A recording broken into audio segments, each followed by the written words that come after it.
Trump టారిఫ్ల నేపథ్యంలో అమెరికాను మించిన శక్తి భారత్ దగ్గర ఉంది. అది ప్రవాస భారతీయులు, అలాగే భారత సంతతి అమెరికన్లు.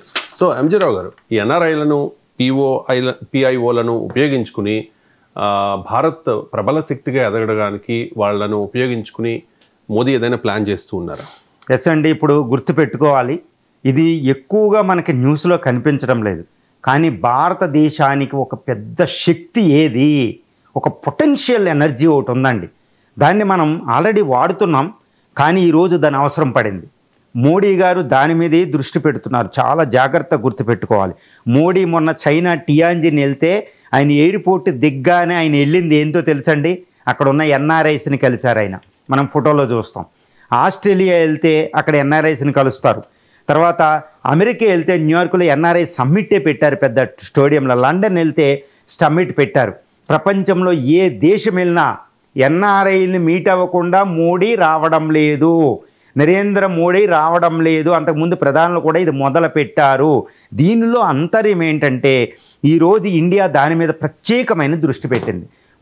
ట్రంప్ టారిఫ్స్ చేసి $100 బిలియన్, సుమారు $87 బిలియన్ ట్రేడ్ని థ్రెట్ చేసి భయపెడుతున్నాడు. ఆయన బెదిరిస్తున్నాడు. ట్రంప్ అవమానం చేస్తున్నాడు. డొనాల్డ్ ట్రంప్ ఇండియాను అవమానం చేశాడు. ఆయన అవమానించినందుకు మనం $100 బిలియన్ ట్రేడ్ పోయినందుకు బాధపడతలే.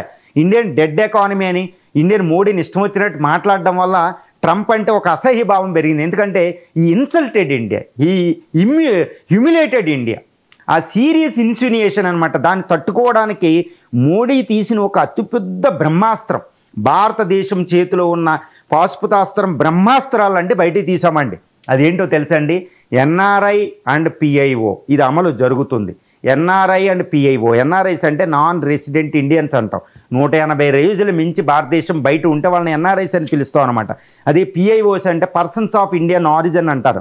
ఈ పర్సన్స్ ఆఫ్ ఇండియన్ ఆరిజిన్ అంటే ఏం లేదండి, ఒకప్పుడు ఎప్పుడో 4-5 తరాల క్రితం ఇండియా వదిలి బయటికి వెళ్ళిపోయి అక్కడ సిటిజన్షిప్ తీసుకుని ఉంటారు. కానీ భారతీయత అనేది వాళ్ళలో ఉంటుంది. వాళ్ళు కూడా భారతదేశంతో సంబంధాలు ఉంటే వాళ్ళ చుట్టాలు అయి ఉంటారు. కానీ సిటిజన్షిప్ ఇక్కడ ఉండదన్నమాట. కంప్లీట్గా విదేశీ పౌరసత్వం ఉంటుంది. వాళ్ళని పిఐఓస్ అంటారు. వీళ్ళందరూ కలిపితే ఎంతో తెలుసండి భారతదేశం వాళ్ళు ఎంత అంటే నాన్ రెసిడెంట్ ఇండియన్స్ పిఐఓ జనాభా మొత్తం 3.5 కోట్ల మంది. 3.5 కోట్ల మంది అంటే ఫ్రాన్స్లంత జనాభా. అంటే ఒక దేశం అన్నమాట వాళ్ళే. మన భారతదేశం వెలుపల ఇంకొక భారతదేశం ఉంది. There is an India outside India. వాళ్ళ పవర్ ఎంతో తెలుసండి. అకార్డింగ్ టు నోమురా అనేది చెప్తుందన్నమాట ఫైనాన్షియల్ ఆర్గనైజేషన్. దాని ప్రకారం వాళ్ళ ఆదాయం ఎంత అనుకుంటున్నారండి ఎన్ఆర్ఐ పిఐఓలు? $250 బిలియన్ సంవత్సరానికి. అది ఎంత అంటే మొత్తం భారతదేశ జీడిపి సుమారు $750 బిలియన్ పెరిగిద్దంట సంవత్సరం సరాసరి. అందులో 1/3 ఎన్ఆర్ఐ సంపాదిస్తున్నారు బయట.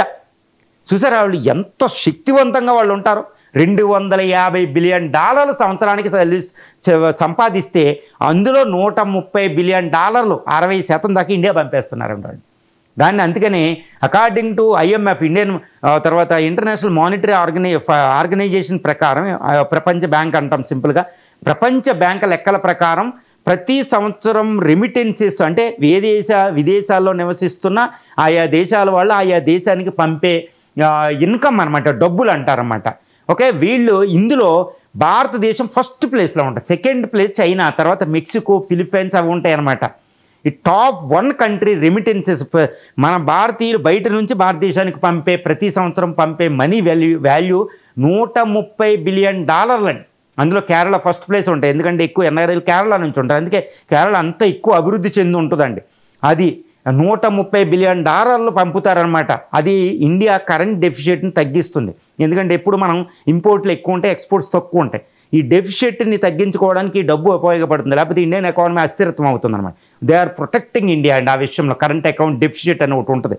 సో అది ఒకటి బెనిఫిట్ అండి ఎన్ఆర్ఐస్ ద్వారా. రెండోది ఏంటో తెలుసండి, ఈరోజు మోడీ భారతదేశ దౌత్య విధానంలో వాళ్ళ ప్రబల శక్తి. వాళ్ళు భారతదేశానికి వేరే పార్శ్వాల ఆర్థిక, సామాజిక, రాజకీయ, సాంస్కృతిక, దౌత్య, శాస్త్ర, సాంకేతిక రంగాలు అన్నీ భారతదేశానికి సంబంధించిన అన్ని విషయాల్లో కూడా వాళ్ళు కీలక పాత్ర పోషిస్తున్నారు. ఈరోజు ట్రంప్ టారిఫ్స్ని మొత్తం న్యూట్రలైజ్ చేయగలుగుతాం. దీన్నే ముందు చెప్తాను నేను. ట్రంప్ టారిఫ్ని ట్రంప్కి ఒక పెద్ద గుణపాఠం మనం ఇవ్వచ్చండి. ఎందుకో తెలుసండి, మొత్తం భారత ఎన్ఆర్ఐలు పిఐఓల జనాభా మొత్తం 303.5 కోట్లు 35.2 మిలియన్ ఉంటారండి. ఇందులో 50 లక్షల మంది 5 మిలియన్ల మంది యునైటెడ్ స్టేట్స్ ఆఫ్ అమెరికాలో ఉన్నారు. 50 లక్షల మంది. ఇందులో విద్యార్థులు, అమెరికాలో H1B వీసాలు అన్నిటి మీద ఉన్నవాళ్ళు ఎన్ఆర్ఐస్. 50 లక్షల మందిలో ఎవరున్నారో తెలుసండి? ఒక గూగుల్కి సుందర్ పిచాయ్, మైక్రోసాఫ్ట్కి సత్య నాదెండ్ల, అలాంటి ఫోర్బ్స్ మ్యాగజైన్లో ఫార్చ్యూన్ 500 కంపెనీల్లో అరౌండ్ 20 కంపెనీలకి ఇండియన్ CIO. సిలికాన్ వ్యాలీ నిండా భారతీయుల హవా ఉంటుంది. బిజినెస్ గురూస్ అంటారు. రాజకీయాల్లో కమలా హారీసు, సెనేటర్లు, తర్వాత క్యాష్ పటేల్ అని వాళ్ళు ఇంటెలిజెన్స్ ఆర్గనైజేషన్ చీఫ్, ఇలా ఎన్ఆర్ఐస్ PIOs ఉంటారు. వాళ్ళ ఆర్థిక, రాజకీయ, సామాజిక, శాస్త్ర, సాంకేతిక, అది నాసా అంటాం చూడండి, నాసా, వైట్ హౌస్లో, ఈ లాబింగ్ గ్రూప్లో, డెమోక్రటిక్, రిపబ్లికన్ పొలిటికల్ పార్టీస్లో, శాస్త్ర సాంకేతిక రంగాల్లో, అన్ని రంగాల్లో మన వాళ్ళే ఇండియన్సే. గుర్తుపెట్టుకోవాలి. మొత్తం అన్ని దేశాల్లో 5% పాపులేషన్, అంటే అరౌండ్ 0.5% పాపులేషన్ అమెరికా జనాభాలో భారతీయులు ఉన్నారు. వాళ్ళు చాలా కీలకం. వాళ్ళ లాబింగ్ అలా ఉంటుందండి. 2008లో ఇండియా US న్యూక్లియర్ ట్రీటీ చేసుకుంటే ఆ టైంలో మన్మోహన్ సింగ్ వాళ్ళని ఒక లాబింగ్ గ్రూప్గా వాడారు. అందుకే W. బుష్ లొంగి మనతో సంతకం చేయవలసి వచ్చింది. గుర్తుపెట్టుకోవాలి. అది అంతటి లాబింగ్ గ్రూప్ ఉంటారు అన్ని రంగాల్లో. వాళ్ళని ఒక ఆయుధంగా భారతదేశం వాడబోతుంది. కాబట్టి ట్రంప్ దారిలోకి రావడం అనేది అనివార్యం, తప్పకుండా వచ్చి తీరతాడనమాట. అంతే. అమెరికాలో ఉన్న ఎన్ఆర్ఐ 50 లక్షల మంది ఎన్ఆర్ఐలను మనం బాగా వాడగలిగితే గుర్తుపెట్టుకోవాలి, అమెరికా దారికి వచ్చేసినట్టే. ఎందుకంటే అమెరికా తట్టుకోలేదు. ఎక్కువ బిలియనీరీస్ ఉన్నారు అక్కడ. అంతటి శక్తివంతమైన, ఈరోజు ఫర్ ఎగ్జాంపుల్ చెప్తానండి, ఇప్పుడు ఈరోజు వైట్ హౌస్లో డొనాల్డ్ ట్రంప్ అమెరికాలో పెద్ద కంపెనీ CIOలతో మీటింగ్ పెడితే ఆ పెద్ద MNCలు మీటింగుల్లో భారతీయులు ఎంతమంది ఉన్నారో తెలుసండి? సుందర్ పిచాయ్, సత్య నాదెండ్ల. గుర్తుపెట్టుకోవాలి. వాళ్ళు అక్కడ ఎంతటి స్టాల్వర్డ్స్ అయిపోయారన్నమాట బిజినెస్ గురూస్ ఉన్నారు. ఒక 60 మంది ఈరోజు ఇండియన్స్ ఉన్నారు. ఆ పక్కనే ఉన్నారన్నమాట వైస్ ప్రెసిడెంట్ JD వ్యాన్స్ భార్య, ఇండియన్ ఉషా వ్యాన్స్. చూసుకోండి ఎలాగో ఎంతటి సెనేటర్స్ ఉన్నారు చూడండి. ఇండియా ఇన్ఫ్లుయెన్స్ అనేది వైట్ హౌస్లో కనపడుతుంది, మనకి నాసాలో కనపడుతుంది, వాళ్ళ డిఫెన్స్ ఫోర్సెస్లో కనపడుతుంది. How can United states of America can afford? Impossible. నేను ఎగ్జాంపుల్ చెప్పానమాట. ఈరోజు ఇండియాను $250 బిలియన్ సంపాదిస్తున్నారు వాళ్ళు. ప్రపంచవ్యాప్తంగా ఉన్నారు. UAE, యునైటెడ్ అరబ్ ఎమిరేట్స్ జనాభాలో 20% ఇండియన్సే. చూసుకోవాలి. ఖతార్ జనాభాలో 20% దాకా ఇండియన్స్. ఈవెన్ సౌదీ అరేబియాలో ఇండియన్స్ 10% వరకు ఉన్నారు. ఫిజీలో, ఇలా మొత్తం 120 దేశాల్లో భారతీయులు ఉన్నారు. గుర్తుపెట్టుకోవాలి. ప్రతి సంవత్సరం భారత్ నుంచి ఎంతమందో తెలుసండి? 60 లక్షల మంది బయటికి చదవడానికి వెళ్ళి విజ్ఞానం అంతా తీసుకుని భారతదేశం వస్తున్నారు. ఈరోజు వాళ్ళు కల్చరల్ అంబాసిడర్స్ అంటారనమాట. సాంస్కృతికంగా వాళ్ళని అంబాసిడర్స్ అని పిలుస్తాం. దానికి ఒక్క ఉదాహరణ చెప్తానండి, ఎంత బ్యూటిఫుల్గా ఉంటుందంటే ఈ విషయం. భారతీయులకి కల్చరల్ వారధి ఏంటంటే, భారతదేశ చరిత్ర మొత్తం 10,000 సంవత్సరాల చరిత్ర ఉంటే, అందరూ అంటారు 5,000 సంవత్సరాలని. ఇండస్ వ్యాలీ సివిలైజేషన్ ఒకేసారి పుట్టుకొచ్చేసిందా? ఒకేసారి ఆకాశం అంత ఇదిగిపోయింది. Peakest civilization on the earth surface 5,000 years back. అది సడన్గా పుట్టుకొచ్చేద్దండి, ముందు నుంచి ఉంటుంది కదా, స్లోగా అక్కడికి వస్తుంది. 10,000 సంవత్సరాల చరిత్ర ఉంది భారతదేశానికి. ఈ 10,000 సంవత్సరాల చరిత్రలో భారతదేశం ప్రపంచానికి ఏమిచ్చిందో తెలుసండి? విజ్ఞానాన్ని ఇచ్చింది. విజ్ఞానం, శాస్త్ర సాంకేతికతలు, ఒక విజ్ఞానం ద్వారానే, శాంతి అనే మంత్రం ద్వారానే ప్రపంచాన్ని ఏలింది. దానికి ఒక ఉదాహరణ చెప్తారు. మనం ప్రవాస భారతీయ దివాస్ ప్రతి సంవత్సరం చేస్తుంటామండి. ఏ డేటు? కరెక్ట్గా January 9th ప్రవాస భారతీయ దివాస్ చేస్తున్నాం. దాన్ని ప్రవాస భారతీయ దివాస్ డే అంటాం, ప్రవాసీ దివాస్ అంటాం. ఎందుకు January 9th అంటామో తెలుసండి? మహాత్మా గాంధీ 1897-93లో బయటికి వెళ్ళి సౌత్ ఆఫ్రికా వెళ్ళి, సౌత్ ఆఫ్రికాలో నీగ్రోలకి స్వతంత్రం తెప్పించి ప్రపంచ ప్రఖ్యాతిగాంచి, ఇండియా రాకుండానే ప్రపంచ ప్రఖ్యాతిగాంచాడు మహాత్మా గాంధీ. ఆయన ఇండియాకి రిటర్న్ అవుతారనమాట. గుర్తుపెట్టుకోవాలి.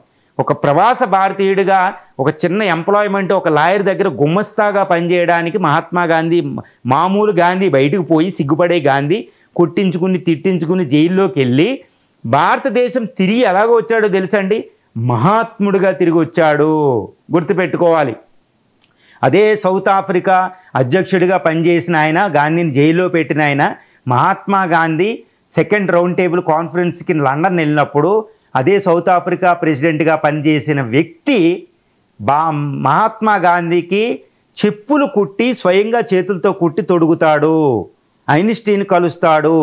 ప్రపంచాన్ని విముక్తం చేసి మళ్ళా తిరిగి వచ్చాడు. గాంధీ మహాత్ముడు ఒక ప్రవాస భారతీయుడు తిరిగి వచ్చిన రోజే 1915 జనవరి 9th వచ్చాడు కదా, జనవరి 9th గుర్తుపెట్టుకుంటున్నాం.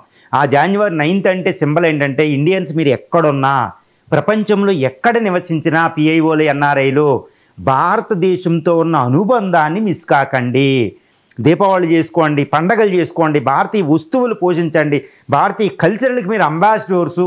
మిమ్మల్ని ఎక్కడున్న భారతదేశం మర్చిపోదు, మీరు మర్చిపోకండి. భారతదేశ పురోభివృద్ధికి, పునరుజ్జీవనానికి, రైజింగ్కి ఉపయోగపడండి అని ప్రధాని మోడీ ఎక్కడికి వెళ్ళినా కలుస్తారని. ఇది 2003, 2000 మన్మోహన్ సింగ్ టైము ఇది ఆలోచిస్తే ఎల్ఎం సంఘవి కమిటీ 2003లో ఫస్ట్ ప్రవాసి భారతీయ దివాస్ అప్పుడు వాజ్పేయి గారు చేయడం జరిగింది. అక్కడ నుంచి ప్రతి సంవత్సరం నడుస్తుంది. ఈరోజు చూడండి ఎంత గొప్ప డే జరిగిద్దో. దీన్ని ఇండియాలో మొన్న భువనేశ్వర్లో జరిగింది. భారతదేశం వెలుపులు కూడా నిర్వహిస్తున్నాం. వాళ్ళకు ఓటింగ్ రైట్స్ అని, వాళ్ళకి పౌరసత్వం అని, వీసా లేకుండా ఇక్కడ పెట్టుకోవడం, ఇవన్నీ మనం ఇస్తున్నాం. ప్రపంచంలో ఉన్న భారతీయులందరికీ మీ మీలో ప్రవహించే రక్తం భారతీయత భారతదేశ పురోభివృద్ధికి ఉపయోగపడండి అంటున్నాం. 3.5 కోట్ల ఇండియన్ ఆర్మీ అని పిలుస్తాను నేనైతే. ఎలా పిలుస్తానండి, 3.5 కోట్ల మంది ఇండియన్ ఆర్మీ అవుట్ సైడ్ ఉన్నారు. వాళ్ళ రక్షణకు అవసరం, వాళ్ళ సంస్కృతి. ఇంకొక చిన్న ఎగ్జాంపుల్ అంటే, ఈరోజు బ్రిటన్లో ఇండియన్స్ హోటల్స్ అక్కడున్న యూనివర్సిటీస్, అక్కడున్న కోల్ మైన్స్ కంటే ఎక్కువ ఎంప్లాయ్మెంట్ ఇస్తున్నాయంట అక్కడ హోటల్లో. అక్కడ ప్రధానులు వెళ్ళే మన హోటల్లో దోశ, ఇడ్లీ అంటే ఎంత ఫేమస్ చూడండి. మన హాలీవుడ్ మూవీస్ ఎందుకు ఆడుతున్నాయి చూడండి, మన బట్టలు ఎలా ఆడుతున్నాయి చూడండి. మన దీపావళి వైట్ హౌస్లో కూడా చేసుకుంటున్నారు, ఇప్పుడు యూరోప్ అంతా చేసుకుంటున్నారు. మన టెంపుల్స్ యుఏఈలో ప్రపంచం అంతా కడుతున్నారు. వీళ్ళు కల్చరల్ వారధులు. హిందూ మత పునరుద్ధరణ ఎంతో ప్రపంచవ్యాప్తం అయిపోతుంది. అందుకని international yoga day, international non violence day చూసుకోండి ఎలా ఉందో. దీపావళి ప్రపంచ పండుగ అయిపోయింది, ఈరోజు హిందూ పండుగ. సో కల్చరల్ వారధులు అనమాట. ఈరోజు మోడీ భారతదేశానికి ఒక అతిపెద్ద శక్తి. దీనిని మనం అస్త్రంగా వాడబోతున్నాం. భారతీయ వస్తువులు అవుట్ సైడ్ కొనేవాళ్ళు ఎక్కువ మన ఎన్ఆర్ఐసే. మన రైస్ ఇవన్నీ అమెరికా సూపర్ మార్కెట్ల నిండా మన వాళ్ళే ఉంటారు. గుర్తుపెట్టుకోవాలి. భారతదేశం బ్రాండ్ ఇమేజ్ని వాళ్ళు పెంచేస్తున్నారన్నమాట. ఇది ఎన్ఆర్ఐ పిఐఓ హిస్టరీ చెప్పాలంటే, ఈరోజు భారతదేశానికి ఉన్న అస్త్రాన్ని మోడీ చాలా తెలివిగా, చాలా జాగ్రత్తగా, అందుకని వేరే దేశం ఏ దేశం వెళ్ళినా ఫస్ట్ ఎయిర్పోర్ట్లు అంటే అక్కడక్కడ ఎన్ఆర్ఐని కలిసి వస్తున్నారు. చూసుకోండి అవి ఎంత బ్యూటిఫుల్గా, చాలా తెలివిగా ఇది వాడుతుంది. చైనా ఆల్రెడీ వాడుతుంది, అది మనం వాడుతున్నాం. World's largest డయోస్పరా అంటారన్నమాట 3.5 కోట్లని. ఏ దేశంలో కూడా ఇంత లేరు. ఇది భారతదేశానికి బ్రహ్మాస్త్రాలు, భారత రక్షణ కవచం, ఒక అద్భుతం ఆవిష్కృతం అవుతుందండి ఈ విషయంలో అయితే.